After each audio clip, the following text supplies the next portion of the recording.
ఓం హ్రీంకారాసనగద్భితానలసికాం సౌః క్లీం కళాంభిప్రతీం సౌవర్ణాంబరధారణీం వరసుధాధౌతాం త్రినేత్రోజ్వలాం వందే పుస్తకపాశమంకుశధరాం స్రగ్భూషితాముజ్వలాం త్వాం గౌరీం త్రిపురాం పరాత్ ప్రగలాం శ్రీచక్రసంచారిణీం. ఓం శ్రీ బెజవాడ కనకదుర్గాదేవ్యై నమః. శ్రీ దుర్గామల్లేశ్వరాభ్యాం నమః. చాలా మందికి కొన్ని అనుమానాలు ఉంటాయి. ఏమంటే మేము నిత్యం పూజ చేస్తున్నాం ప్రతిరోజు కూడా, అయినా సరే మాకు మేము కోరుకున్న కోరికలు తీరడం లేదు. ఎవ్వరు ఏ పూజలు ఏ రోజు కూడా చేయనటువంటి వాళ్ళందరూ కూడా చాలా సుఖంగా సంతోషంగా జీవితాన్ని గడుపుతున్నారు. మరి మాకు వచ్చేసరికి ఇల్లు లేదు, స్థలాలు కొనుక్కోలేకపోయాం. అలాగే మా పిల్లలందరూ కూడా మంచి ఉద్యోగాల్లోకి రాలేకపోయారు. పెళ్ళిళ్ళు అనేటటువంటివి కొంతమందికి బ్రేక్ అయిపోయినాయి. ఇలాంటి రకాల సమస్యలు. ఈ సమస్యల కోసమని మేము కొంతమంది జ్యోతిష్కుల దగ్గరికి వెళ్తే వాళ్ళు రెమెడీస్ పేరుతో లక్షల రూపాయలని మా దగ్గర నుంచి తీసుకొని హోమాలు చేశారు. ఆ తర్వాత పూజలు జరిపించారు. ఇవన్నీ కూడా జరిగినాయి. అయితే మరి మాకు ఫలితాలు ఎందుకు రావడం లేదండి అనేటటువంటి డౌట్ చాలా మందికి ఉంటుంది. అది కేవలము దానికి ఆన్సర్ ఏంటంటే మీ తప్పే. ఎలా అంటే ఎవరు చెప్పరు ఎవరు మంచి గురువులు ఎవరు చెడ్డ గురువులు. మంచి గురువు ఎప్పుడు కూడా నేను మంచి గురువుని అని చెప్పుకోడు, అసలు నేను గురువునే అని చెప్పుకోడు ఆయన. షిరిడి సాయినాథుడు, దత్తాత్రేయులు వారు, నాథ సాంప్రదాయంలో వీళ్ళంతా మత్స్యేంద్రుడు, వీళ్ళంతా కూడా శ్రీపాద వల్లభుడు వచ్చి గురుదేవులు రెండవ అవతారమైనటువంటి దత్తాత్రేయ రెండవ అవతారమైనటువంటి నృసింహ సరస్వతి స్వాముల వారు వచ్చి నేను నీ గురువును, నా దగ్గరకు రా, నేను నీ సమస్యలు తీరుస్తానని ఎక్కడన్నా చెప్పినట్టు గురు చరిత్రలో ఉందా, లేదా శ్రీపాద వల్లభ చరిత్రలో ఉందా? చెప్పు. ఎవర్రా పబ్లిసిటీలు చేసుకుంటారంటే బయట ఏమీ లేనటువంటి వాళ్ళు, వాళ్ళు పొట్టకుట్టి కోసం వచ్చినటువంటి వాళ్ళు పూజారులు, జ్యోతిష్కులు, సాధువులు, పీఠాలు ఆశ్రమాలు పెట్టి సాధువుల కింద ఉంటారు. వీళ్ళు ఎన్నటికీ కూడా ప్రవచనకారులు, వీళ్ళంతా ఎన్నటికీ కూడా గురువులు కాలేరు వీళ్ళు. ఎందువల్లంటే గురువు అంటే ఏంటి? పరమహంస యోగానందుల వారు యోగదా సత్సంగ అధ్యక్షులు, గురుదేవులైనటువంటి మహావతార్ బాబాజీ గారి శిష్యులైనటువంటి లహరి మహాశేష శిష్యుడు యుక్తేశ్వర్ బాబాజీ, యుక్తేశ్వర్ బాబాజీ యొక్క శిష్యుడు పరమహంస యోగానందులు వారు, వారి శిష్యులు శాంతానందగిరి గారు. ఆ శాంతానందగిరి వారు మా గురువు గారు. వైఎస్ఎస్ రాంచీలో ఉంది.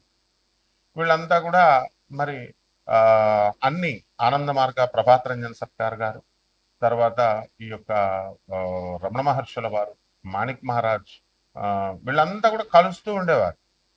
మరి వీళ్ళని యోగులు అనాడా, వీళ్ళని గురువులు అనాడా? మరి అలా కాకుండా మీరు ఎవరి దగ్గరికి వాళ్ళ దగ్గరికి వెళ్ళి సమస్యలు పరిష్కారాలు చెప్పమంటే వాళ్ళ వాళ్ళ బ్రతుకులే వాళ్ళకి స్టాండర్డ్ లేదు, వాళ్ళ జీవితాలే వాళ్ళు సరి చేసుకోలేకపోతున్నారు. మీకేం చేస్తారు?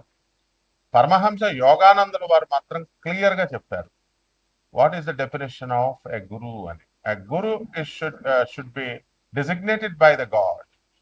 భగవంతుడు డెసిగ్నేట్ చేయాలి, గురువు కింద నియమించాలి. ఇప్పుడు సర్వజ్ఞ పీఠం ఉంది, జగద్గురువులైనటువంటి ఆది శంకరాచార్యులు వారు వచ్చారు. ఆయన గురుదేవులుగా సాక్షాత్ పరమశివుడు కాబట్టి సర్వజ్ఞ పీఠానికి గురుదేవులుగా డెసిగ్నేట్ చేశారు. ఇప్పుడు మా గురువు గారు భారతీ తీర్థస్వాములు వారు ఉన్నారు. ఈ వాజ్ డెసిగ్నేటెడ్ ఇన్ 1989 ప్లాంటిఫ్ ని ఆయన ఆ సర్వజ్ఞ పీఠాన్ని అధిరోహించారు వారు జగద్గురువులు. అలా అండ్ ఆ గురువు పరంపర నుంచి రావాలి. అంటే ఇప్పుడు మనం ఒక పూజ చేస్తాం, ఆ పూజ చేసినప్పుడు దానికి ఫలితము ఆ గురుమండల వ్యవస్థ నుంచి రావాలి, దట్ సిస్టమ్ నుంచి రావాలి. వీళ్ళకేమొస్తాయి? ఇప్పుడు వీళ్ళు మామూలుగా పాపం ఏదో దండం పెడతారు, వాళ్ళు కూడా పాపం ఏదో దండం పెట్టించుకుంటారు, ఆయురారోగ్యాలు ఉండాలని చెప్పి ఆశీర్వదిస్తారు, అంతవరకే చేయగలుగుతారు. కానీ ఆశీర్వాదం ఫలించాలంటే వాళ్ళకు వాక్ సిద్ధి ఉండాలి, సాధన బలం ఉండాలి, డిజిగ్నేటెడ్ బై గాడ్ అయి ఉండాలి వాళ్ళు. ఇవన్నీ ఉండవు. కాబట్టి మన భ్రమలో మనం వెళ్తూ ఉంటాము. గురుగారు గురుగారు అని చెప్పేసి దండాలు పెడుతూ ఉంటారు, వెళ్తూ ఉంటారు. ఓకే, ఇట్స్ ఓకే, తప్పేం లేదు. ఎవరికి చేసినా సరే సాక్షాత్తు శ్రీకృష్ణ పరమాత్మకే చెందుతుందన్నారు, బాగుంది. దండాలు అయితే శ్రీకృష్ణుడు తీసుకుంటాడు. మరి రిజల్ట్ వీళ్ళు ఇవ్వాలి కదా, వీళ్ళు కదా మీకు హామీలు ఇచ్చి డబ్బులు తీసుకున్నది, హోమాలు చేసింది. కాబట్టి వీళ్ళకి ఆ శక్తి లేనప్పుడు ప్రగల్భాలు చెప్పినప్పుడు బుద్ధి లేనటువంటి మీరు విన్నారు. అందువలన తప్పు మీదనమాట. ఏం పరమహంస యోగానంద కనబడలేదా? ఆదిశంకర్లు కనబడలేదా? స్వామి వివేకానంద కనబడలేదా? రామకృష్ణ పరమహంస కనబడలేదా? ప్రభాత్ రంజన్ ఆనంద సర్కార్ ఆనందమూర్తి గారు కనబడలేదా? పరమహంస యోగానందల వారు కనబడలేదా? వినరు మీరు, చెప్పినా వినరు. అండ్ ఏంటంటే ఒక్కసారి ఫోన్ కొడతారు. అక్కడ వాట్సాప్ ఓన్లీ అని మనం పెట్టినా సరే నాయన ఆ, మీరు ఖచ్చితంగా ఫోన్ కొడతారు.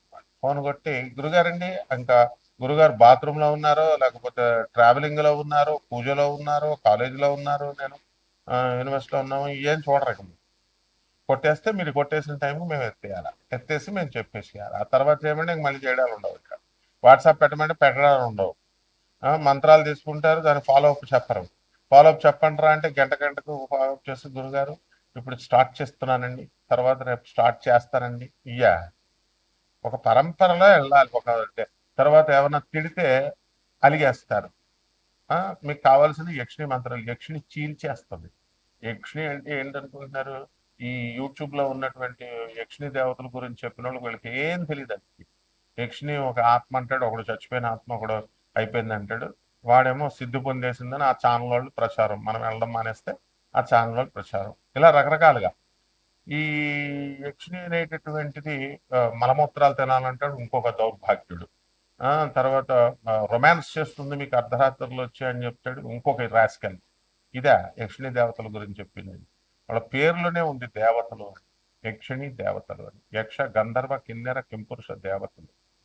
వీళ్ళకి ఎందుకు ఈ సాధన కఠినమైనటువంటిది అని అంటే మనకి ఆ అవి చాలా మామూలు మిగతా దేవతలందరూ కూడా నువ్వు స్నానం చేసి చేయకపోయినా పూజ, స్నానం చేసి చేసినా స్నానం చేయకుండా చేసినా వాళ్ళు ఏమనుకోరు. నైవేద్యాలు నువ్వు ఎలా చేసినా ఏం చేసినా శుభ్రత మడి మడి అని మడి బట్టలు కట్టేసుకోవడం కాదు. మడి అంటే ఈ మధ్య కాలంలో బిల్డప్ ఎక్కువైపోయింది. మడి భోజనాలు అంటాడు ఒకడు, ట్రస్ట్ పెట్టేస్తున్నాం మడి భోజనాలు చేసేస్తాం, కింద ఆ, ఉపన్యాసాలు ఇచ్చేస్తాం, డొనేషన్స్ ఇచ్చేయండి. ఆ, ఇక్కడ కాశీలో ఎవడో అనామకుడు వాడు ఎవడో కట్టేవాడు, అంతకుముందు అరుణాచలం గురించి పబ్లిసిటీ చేశాడు ఆయన.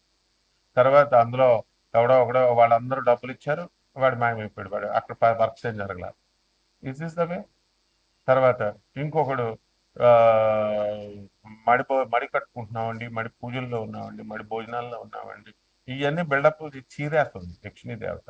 యక్షిణీ దేవత ఏంటంటే మనకి కోపం అధికంగా ఉంటుంది, at the same time very disciplined. సాధన చేసేటటువంటి వాడు మినిమం శుభ్రం ఉండాలి, శుభ్రత కలిగి ఉండాలి. అంటే స్నానం చేసేస్తే సరిపోతుందా అంటే నీ యొక్క మంచి బుద్ధులు ఇవన్నీ కూడా చూస్తున్నాను. తర్వాత ఈ యొక్క మంచి బుద్ధులు, ఈ మినిమం పవిత్రత పాటించాలి. And you should respect her, you should ఆమెను గౌరవించాలి, ఆమె మంత్రాన్ని గౌరవించాలి, ఆమె ప్రజెన్స్ వస్తుందని నమ్మాలి నువ్వు. ఆమెను ఎక్కడ అగౌరవపరిచినా సరే నేను చీల్చేస్తుంది.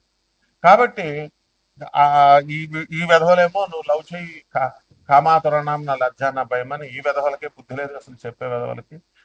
కామంతో అర్ధరాత్రులు వస్తుంది, మేముతో రొమాన్స్ చేస్తుంది, మీ ఆవిడ ముట్టుకోనివ్వదు, అంత నాన్ సెన్స్ అంతా చెప్తారు. ఏదో వీళ్ళేదో యక్షిణి సాధన చేస్తారు. ప్రపంచంలో ఎవడో చేయలేదు యక్షిణి సాధన నేను తప్ప. సో ఇది గుర్తుపెట్టుకోండి. ఎందువలనంటే ఆ సిద్ధి, ఆ యొక్క లక్షణాలు ఇవన్నీ కూడా మనకి ఆ, చెప్పేటటువంటి మాటలను బట్టి అర్థం అవుతాయి మనకి, మీరు తెలుసుకోవాలి అది. సో అటువంటి యక్షిణి మాతం దగ్గర మీరు డిస్రెస్పెక్ట్ ఇవ్వకుండా, ఆ, తర్వాత ఆమె పట్ల అగౌరవంగా ప్రవర్తించకుండా, అసభ్యకరంగా ప్రవర్తించకుండా, ఆ, ఇలా మీరు చేసుకున్నప్పుడు తప్పకుండా ఆమె ఆ, భౌతికమైనటువంటి వరాలను ఇచ్చేటటువంటి దేవత కాబట్టి అద్భుతమైనటువంటి డబ్బుని సంపదని ఇస్తుంది. ఇంకా కొంతమంది దశమహావిద్యలు నేర్పండి అంటారు. నేర్పేయడమే ఇదేంటి, ఏమన్నా ఫిజిక్స్ కెమిస్ట్రీ మ్యాథ్స్ ట్యూషన్ ఇస్తే వచ్చేసేది. ఐఐటి ఇచ్చేస్తామని చెప్తారు నారాయణ శ్రీ చైతన్యం, లేదా ఐఐటి సీట్లు వీళ్ళ చేతుల్లో ఉన్నట్టు మేము ఇప్పించేస్తాం ఆకాష్, ఐఐటి ఫిడ్జి అంతా. ఐఐటి చేత వాళ్ళ వాళ్ళ కౌన్సిలర్లు చెప్తారు ఐఐటి ఇచ్చేస్తామండి డైరెక్ట్ సీటు. అసలు MRPTC act, monopolies restrictive trade practices act ప్రకారము ఎవరైతే గ్యారంటీ ఇస్తారో వాళ్ళని బొక్కలో వేసేయచ్చు అనమాట. ఇవన్నీ తెలుసుకోవాలి మీరు. అలాగే ఈ యొక్క దశమహావిద్యలు ఇచ్చేయండి. దశమహావిద్యలకు మీరు డిసిప్లిన్ రావాలా, తిడితే మీరు పడాలి, గురువుకే ఎదిరిస్తారు మీరు. డేట్ ఆఫ్ బర్త్లు చెప్తారు, చెప్పేసేయండి ఫోన్లో అంటారు. ఇవన్నీ కాదు. అలాగే కోటాను కోట్ల మంది కామన్ ప్లాట్ఫారం మీద చెప్పబడేటటువంటి రాశులు ఇవి. కాబట్టి రాత్రికి ఒక దౌర్భాగ్యుడు నాకు ఫోన్ చేశాడు.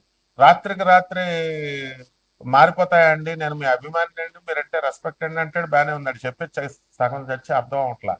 ట్రావెలింగ్ లో ఉన్నప్పుడు అప్పుడు కొడతారు అనమాట. ఏమంటే నిన్నటి దాకా బాగాలేంది, జూన్ 1 వరకు బాగాలేని జాతకము, జూన్ 2 నుంచి గురుడు మిథున రాశి నుంచి కర్కాటక రాశిలోకి వచ్చేస్తున్నాడు. అర్ధరాత్రికి రాత్రి మారిపోద్ది అంటారు. బుద్ధి లేని విధవ. ఫస్ట్ అసలు జాతకాలు మారడం అంటే రాశి ఫలాలు ఈ గాడిదలు చెప్పేటటువంటి అందరూ ఇది జాతకాలు మారిపోతాయి, ఈ పూజలు చేసేస్తే మారిపోతాయి, ఇది చేసేస్తే మారిపోతాయి అని చెప్తే నువ్వు చేయించుకున్నావు. చేయించుకున్నటువంటి వాళ్ళకి ఏమైనా మారిందా? రూపాయి ఇవ్వలేదు, పావలా ఇవ్వలేదు. Stupid fellow. మారిపోద్దా అని నువ్వు డిస్కషన్స్ చేయడానికి ఆ ఫోన్ నెంబర్ పెట్టింది. నేను ఏమైనా మీ ఫ్రెండ్ నా 2 hours టైం, ఏమైనా 2 minutes టైం అని అంటారు. And world number 1 astrologer and 20 countries లో ఉన్న 600 ఆశ్రమాస్కి, ఆనంద్ మార్గ ఆశ్రమానికి, ఆ తర్వాత ఇండియాలో ఉన్నటువంటి 300 ఆ ఆశ్రమాలకి రిప్రజెంటేటివ్ గురువుని, ఇంటర్నేషనల్ కోఆర్డినేటర్ని. అరే, పర్సనల్ అపాయింట్మెంట్ అంటారు కొంతమంది. పర్సనల్ అపాయింట్మెంట్ అనేది కుదరదు. బికాస్ యాజ్ ఎ ప్రొఫెసర్ నాకు మొత్తం ఆల్ ఇండియాలో ఉన్నటువంటి స్టూడెంట్స్ మేము చూసుకోవాలి. సివిల్ సర్వీసెస్ ఇలాంటి ఎగ్జామ్స్ రాసేవాళ్ళు ఉంటారు. And only for IAS, IPS, ministers వాళ్ళకి, ఎమ్మెల్యేలు, ఎంపీలకి వాళ్ళకే సరిపోదు మాకు అపాయింట్మెంట్ ఇవ్వడానికి, మా స్టూడెంట్స్ చూసుకోవడానికి. కామన్ మ్యాన్ అది హర్ట్ చేయడానికి కాదు. We don't have enough time. అందుకని చెప్తున్నా సరే అర్థం చేసుకోవట్లేదు. సో దీన్ని బట్టి, ఈ యొక్క కర్మలను బట్టి, ఈ ఈ ప్రతి ఒక్కడు కూడా ఈ పూజలు చేయాల్సినటువంటి అవసరం లేదు. అయినా సరే మీరు జాతకాలను మార్చుకోవచ్చు డిసిప్లిన్ వల్ల. అది ఎలాగో మా ఒక్కొక్క రాశికి ఎలా ప్రభావితం చేస్తుంది అన్నది నేను చెప్తాను.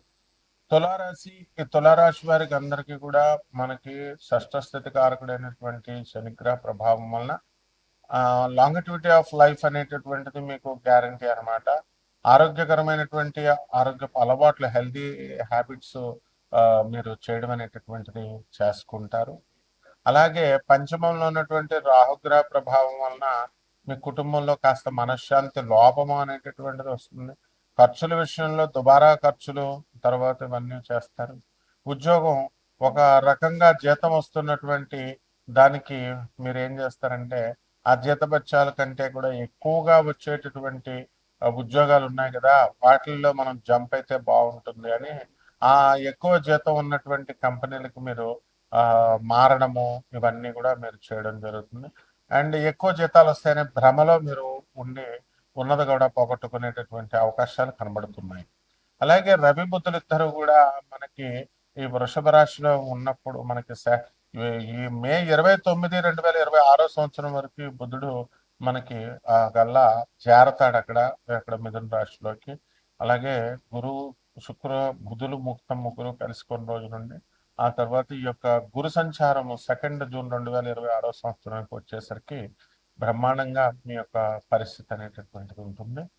కాబట్టి ఈ యొక్క తులారాశి వారికి అందరికీ కూడా కేంద్రంలోకి వచ్చినటువంటి గురుగ్రహ ప్రభావం వలన అధికమైనటువంటి ధన సంపాదన, శుభాల పరంపర, ఇవన్నీ కూడా జరగడానికి అవకాశాలు ఉంటాయి. మీ అమ్మాయిలు, మీ ఇంట్లో ఉన్నటువంటి వాళ్ళంతా కూడా రజస్వల అవడము, అలాగే పెళ్లిడికి వచ్చినటువంటి వాళ్ళకి అందరికీ పెళ్లిళ్ళు అవడము, అలాగే మీకు పెళ్లిళ్ళు కాకపోతే మీకు పెళ్లిళ్ళు అయిపోవడం, సెకండ్ మ్యారేజ్ లేదు, ఇలా మీకు అంతా కూడా శుభకార్యాలు జరుగుతూ ఉంటాయి అన్నమాట. అలాగే ఈ యొక్క కేతువు లాభస్థితిలో ఉన్నాడు కాబట్టి వీరందరికీ కూడా ఇతర దేశాలకు మీరందరూ కూడా వెళ్ళడం, అక్కడ ఉన్నటువంటి అవకాశాలు మీకు కలగడము, ఇలాంటివన్నీ కూడా జరుగుతూ ఉంటాయి. కాబట్టి ఈ రాశి వారికి ప్రధానంగా కొన్ని పరిహారాలు చేసుకోవాల్సినటువంటి అవసరాలు ఉన్నాయి. కాబట్టి ఈ యొక్క తులారాశి వారికి అందరికీ కూడా రాహు బాగుంటలేదు కాబట్టి రాహు జపం చేసుకోండి, రాహు స్తోత్రాలు చదవండి. రాహుకి కిలోంపావు మినుములను ఆవుపేట రంగు ఉన్నటువంటి వస్త్రాన్ని ఇచ్చి పేద బ్రాహ్మణులకి శనివారం నాడు ఉదయం 8 గంటలకు దానం చేసుకోండి. అలాగే చక్కగా ఈ యొక్క రాహుకి మీరు ఒక ప్రత్యంగిర హోమాన్ని కానీ ఆమె యొక్క మంత్ర జపాన్ని మీరు చేసుకోవడం ద్వారా బాగుంటుంది. అలాగే చక్కగా రావి చెట్టుని మీ ఇంట్లో చిన్న కుండీలో తెచ్చుకొని వేసుకోండి. ఎక్కడో రావి చెట్టుకి గుళ్ళో ఉన్నాయి, సాయిబాబా గుళ్ళో, అక్కడికి వెళ్ళి మేము ప్రదక్షిణాలు చేస్తామని నీళ్లు కూడా పోయకుండా ప్రదక్షిణాలు చేసేసి చేతులు దులిపేసుకొని వచ్చేసేటటువంటి మహాభక్తులు ఉంటారు. ఇలాంటి వాళ్ళకి ఏ విధమైనటువంటి ఫలితం రాదు. కాబట్టి ఇంట్లో చిన్న రావి చెట్టును వేసుకొని దానికి నీళ్లు పోస్తూ తులసి చెట్టుని ఏ విధంగా అయితే ప్రేమగా పెంచుతారో ఆ విధంగా ప్రేమగా పెంచుతాం. చక్కగా ఆ యొక్క రావి చెట్టుని తర్వాత పెద్ద అయిన తర్వాత బయట రోడ్డు పైన వేసి దాన్ని పెంచుతారు. కానీ ఈ రకమైనటువంటి చర్యల వల్ల ఈ యొక్క పూజల వల్ల మీకు బ్రహ్మాండంగా కలిసి వస్తుంది. శుభమస్తు.